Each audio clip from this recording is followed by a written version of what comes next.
Proofs ఉన్నాయి. ఏదైతే శాంత శ్రీరామ్ అని చెప్తున్నారో దీనికి సంబంధించి కూడా డైరెక్ట్గా వెళ్ళి అని చెప్పలేదు, కోర్టు దీని గురించే కదా ఇప్పుడు అబ్జెక్షన్ చెప్పింది కూడా.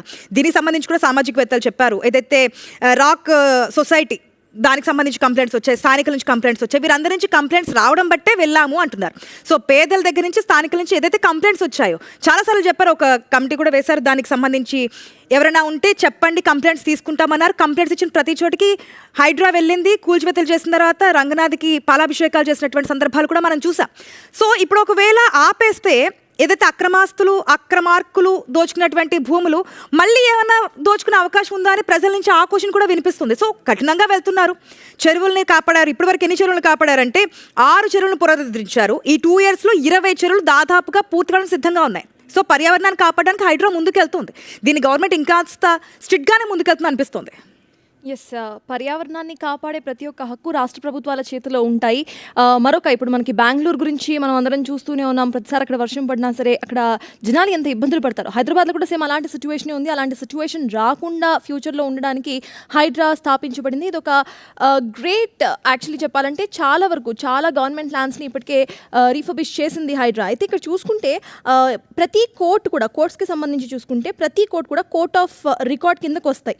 అంటే power to punish the contempt ప్రతి కోర్టుకి ఉంటుంది. కానీ కొన్ని ఆర్టికల్స్ లోబడి కోర్ట్స్ పనిష్ చేయాల్సిన అవసరం ఉంటుంది. ఫర్ ఎగ్జాంపుల్ ఇక్కడ కంటెంప్ట్ ఆఫ్ కోర్ట్ జరగలేదని చెప్పట్లేదు. సో కంటెంప్ట్ ఆఫ్ కోర్ట్ జరిగినప్పుడు ఖచ్చితంగా శిక్షించే అధికారం ఇక్కడ కోర్టుకున్నా కూడా కొన్ని ఆర్టికల్స్ ఆ శిక్షలు ఎంతవరకు ఉండాలి అనేది చాలా క్లియర్గా చెప్తున్నాయి. ఫర్ ఎగ్జాంపుల్ ఆర్టికల్ 12/1, 12/2 తీసుకుంటే ఖచ్చితంగా కూడా కోర్ట్స్కి సంబంధించి కంటెంప్ట్ ఆఫ్ కోర్ట్ జరిగినప్పుడు ఎయిదర్ 6 నెలలకు సంబంధించిన శిక్ష కానివ్వండి, లేకపోతే 2,000 రూపాయల జరిమానా కానివ్వండి విధించాలి. అండ్ ఎటువంటి సందర్భాల్లో అయినా సరే కోర్టు ధిక్కరణ జరిగినప్పుడు ఈ 2 నిబంధనలు తప్ప, ఈ 2 శిక్షలు తప్ప మరే శిక్ష కూడా విధించకూడదు అని చెప్పి ప్రెసిడెంట్ మనం మాట్లాడుకున్న కోర్ట్ ఆఫ్ రికార్డ్ చాలా స్పష్టంగా చెప్తోంది. అయితే ఇక్కడ రంగనాథ్ను ఇమీడియట్గా తొలగించేసి వేరే వాళ్ళతో రీప్లేస్ చేయాలి అని కోర్ట్ ఆర్డర్ ఇవ్వటము కంప్లీట్గా కూడా ఎగ్జిక్యూటివ్ రూల్స్ ఏవైతే ఉంటాయో ఎగ్జిక్యూటివ్ డొమైన్ ఉల్లంఘనగా కనిపిస్తోంది. మరి ఇప్పుడు గవర్నమెంట్ డైరెక్ట్గా డివిజన్ బెంచ్కు వెళ్తాము అని చెప్తుంది. కాబట్టి నెక్స్ట్ ఫర్దర్గా ఏం జరుగుతుందో చూడాలి. హైడ్రా ఏర్పాటు, హైడ్రా ఇప్పటిదాకా సాధించిన విజయాలు, హైడ్రా ఇప్పటిదాకా ఎదుర్కొన్న విమర్శలు, హైడ్రా భవిష్యత్తు ఏంటి అనేది కొంచెం క్లుప్తంగా మనం మాట్లాడుకుంటే, ప్రభుత్వం ఏర్పడగానే హైడ్రా వ్యవస్థను తీసుకొచ్చారు ముఖ్యమంత్రి రేవంత్ రెడ్డి. నిజంగా ఒక మంచి ఇనిషియేషనే. ఎందుకంటే ఎవరు కూడా దీన్ని వ్యతిరేకించరు. ప్రభుత్వ భూముల్ని స్వాధీనం చేసుకోవద్దు అని ఎవరు అనరు. కాకపోతే దాంట్లో వచ్చేటువంటి సవాళ్ళు ఏంటి, దాంట్లో పేదలు ఎంత ఇబ్బంది పడ్డారనేదే చాలా వరకు రైజ్ చేస్తారు. అది ఎవరైనా ప్రతి ఒక్కరిని కదిలించిందే.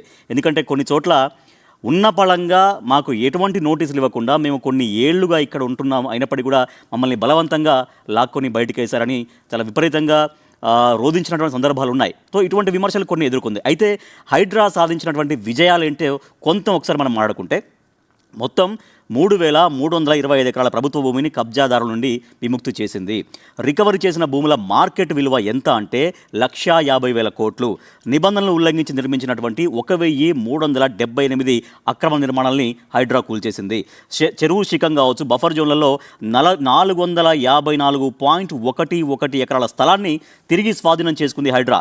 అలాగే ఆక్రమణకు గురైనటువంటి 90.39 ఎకరాలు, అంటే 90 ఎకరాల 39 గుంటలు, దాదాపుగా 91 ఎకరాలని, ఆ పార్కు స్థలాల్ని మొత్తం రక్షించింది.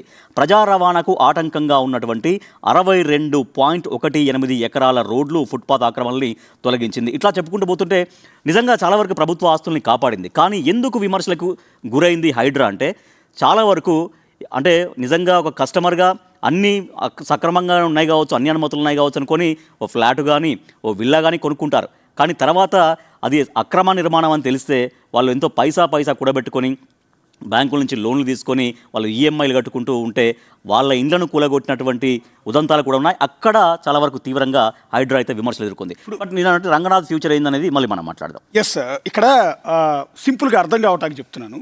పాత సినిమాల్లో అప్పట్లో చిరంజీవి సినిమాలో, లేకపోతే నాగేశ్వరరావు, ఎన్టీఆర్ సినిమాలో, రావు గోపాలరావు, తర్వాత ఇలాంటి 3-4 విలన్స్ ఉండేవాళ్ళు. ఒక్కళ్ళు కాదు, 3-4. గిరిబాబు ఉండేవాడు, లేకపోతే అల్లురామలింగయ్య, ఇట్లా ఒక బ్యాచ్ అంతా ఉండేది.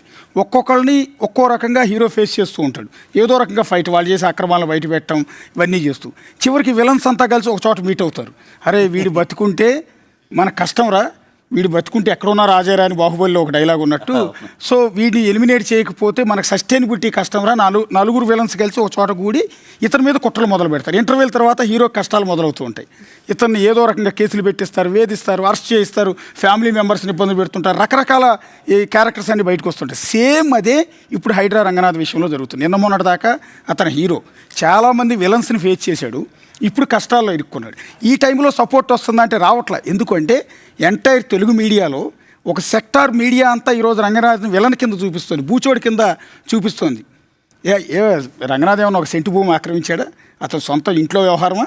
అతని ఇంట్లో పెళ్ళి ఏమన్నా? ఇది ప్రభుత్వ భూములు కాపాడాడు. తెలంగాణకి 1,50,000 కోట్ల ప్రాపర్టీని ఇచ్చాడు. సో దిస్ ఈజ్ గ్రేట్నెస్ కదా నిజానికి. ఖచ్చితంగా. ఎవరో మింగేసినా, ఎవరో కబ్జా